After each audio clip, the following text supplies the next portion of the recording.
We were told that we couldn't win this election. But tonight, we prove that with hope, hard work, and the people by our side, anything is possible.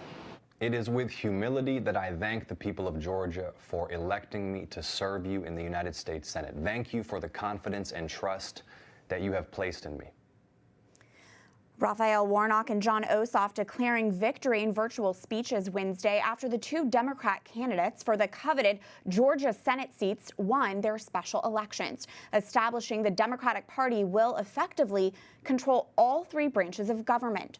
Warnock becomes the first black senator in his state's history by defeating Republican incumbent Kelly Loeffler.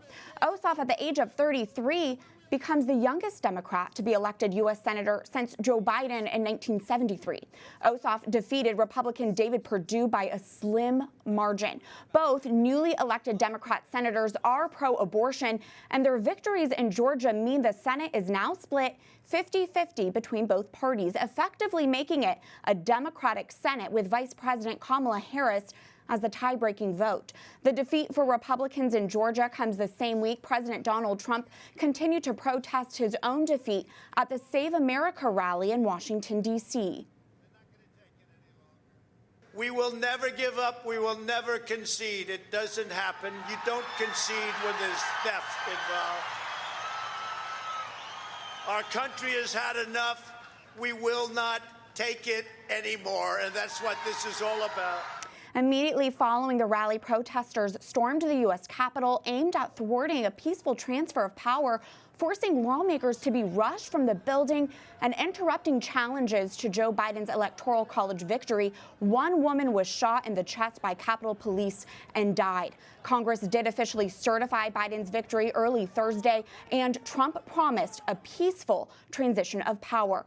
For complete pro-life analysis of the Georgia Senate results and the major news this week, we are joined now on Skype by Marilyn Musgrave, a former U.S. representative for the state of Colorado, who now serves as the Vice President of Government Affairs for the Susan B. Anthony List, and Michelle Ashley, a field director for the Susan B. Anthony List. She led a large group of pro-life canvassers to get out the vote in Georgia this very week. Thank you both for being here. Congresswoman, I want to begin with you, and I want to first address those protests on Capitol Hill. You spent a lot of time as a U.S. representative in the Capitol building.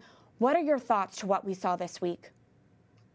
Well, what a sad day for our country. Catherine, I never would have believed that the Capitol could have been breached.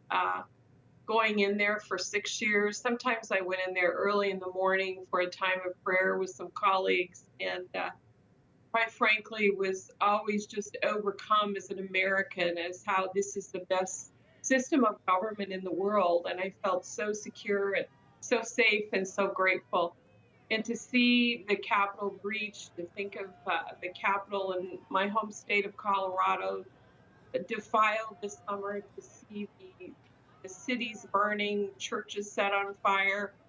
What a sad time for our country, and what a time for us to be on our knees and pray for this country. Absolutely. And Congresswoman, these protests come the same week as the Georgia runoff results. Turning to that other big news now, what is your immediate reaction to the fact Democrats will control all three branches of government? What does this immediately mean for the pro-life movement?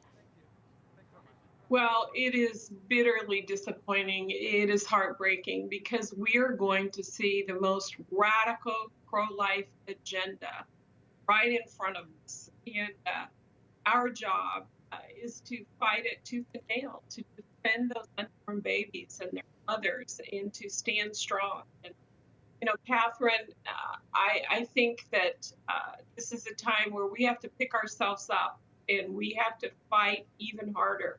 And we have to be laser focused on taking back the House and the Senate in 2022. Michelle, what do you think happened in Georgia? You were there. Is this simply an issue where not enough pro-lifers went out and voted in this special election? No, I mean, all sides were highly motivated. The races were very close. I think the biggest problem in Georgia is there was no serious addressing of the concerns related to the integrity of the vote. We're really disappointed there was not a stronger attempt to reform election laws in Georgia. And by using mail-in voting, pro-abortion Democrats turned out an extraordinary number of people. But one thing's clear, Warnock and Ossoff, they did not win due to their radical pro-abortion views. Our experience on the ground proved that when Georgia voters were educated about the Democrats' stance on abortion, they were much less eager to vote for them. We've got countless stories in the field. I've experienced myself, this is my third election cycle, that it shows the life issue can really move the needle. It really impacts voters. Just two quick things we heard. One, voters were discouraged. One woman that we met was very fed up with the system, and she was talking to a mother and daughter, and she really said, I don't know if I want to vote. Does my vote even count? And after they spoke to her, she was so touched to see our canvassers in the field working so hard. And by the end of it, she said, let me have your flyer. I know what I need to do. I know I need to go vote.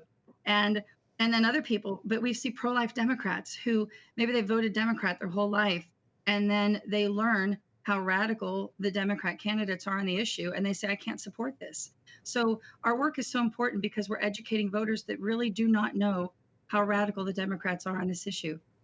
Congresswoman, Democrats only have a razor-thin majority in both the House and Senate. That being said, can they politically afford to advance extreme abortion legislation? Can they afford to repeal the Hyde Amendment and stack the courts? What do you think? Well, their deadly agenda is going to be put on full display, and I think there will be political consequences. And the extreme things that they want to do, they want to pack the courts, they want to codify Roe, they want to force taxpayers to fund abortion. And this is an agenda that most people in this country do not agree with. Michelle, what should our viewers know about Raphael Warnock and Jon Ossoff when it comes to their stance on abortion? They're both very extreme on abortion. They both support late-term abortion on demand up through the moment of birth and funded by the American taxpayer. Raphael Warnock calls himself a pro-choice pastor, and he's used scripture to justify abortion, which is a pro-choice pastor should be an oxymoron. Also, Jon Ossoff, he's vowed that he will only vote to confirm judges who support Roe v. Wade. Well, this is severely unconstitutional precedent that lies very much outside the mainstream. Congresswoman, there is a lot of talk right now about the role Senator Joe Manchin of West Virginia is going to have in the Senate. He is a Democrat from a conservative state. He has voted in support of pro-life measures like the Pain Capable bill and the Born Alive bill. How much stock are you placing on Manchin to be a solid pro-life Democrat in the Senate? Well, he's going to have a very an incredibly important role to play. The most important thing that he can do is stick to his word. He said that he doesn't want to get rid of the filibuster. The destruction of the filibuster would expand the courts. It would allow a simple majority of pro-abortion senators to radically change our system of government and get rid of checks and balances. So I'm very hopeful that Joe Manchin will adhere to what he said before, that he will oppose destruction of the filibuster, that he supports the Hyde Amendment. And if he does this, pro-life Americans will thank him, and his constituents in West Virginia will thank him. So what an incredible role he has to play in this new Congress. Michelle, it seems that Georgia, which has long been a red state, is now a purple state. Is the pro-life issue one that still resonates with voters in the South? And how do you foresee these results changing pro-life strategy moving forward? Well, the pro-life issue is absolutely still a winning issue. And our strategy is to continue to promote that winning pro-life message in full force. As I mentioned, I've been with SBA List. This is my third election cycle, and I've witnessed firsthand the power the life issue has to move voters. It's not just another political issue. It's so unique because it's a human rights issue. It's a moral issue. It's a spiritual issue. And that itself, it really stands alone in being able to move voters. And though the electorate in Georgia may be shifting somewhat, it is a pro-life state. They have pro-life laws that protect unborn babies as early as you can hear a heartbeat. Congresswoman, for pro-life Americans feeling deflated right now or worried right now, what do you want to say to them? Well, we're going to fight every step of the way. We have to pick ourselves up. And Michelle, to you and the team in Georgia, I just want to say how grateful I am for what you've done, taking truth about the life issue to voters. We're going to continue in this fight. We are never going to give up. Catherine, I think of people I've seen through all these years being faithful in the pro-life movement. We're going to be faithful. We're going to be courageous, and we're not going to give up defending the unborn child and their mothers. Michelle, did you have a word of encouragement you wanted to share with pro-lifers? Yes, I mean the battle, goes on. That we're determined to continue to fight, and it's amazing because the heart of the people in the pro-life movement that I worked with in Georgia, that I've worked with around the country, they're incredible. And one thing we said, duty is ours and the results are God's, but we just continue to move forward no matter what. And it's amazing because no matter what's happened, my phone was blowing up on election night and even after, with people saying, okay, we're ready for 2022, tell us when we start.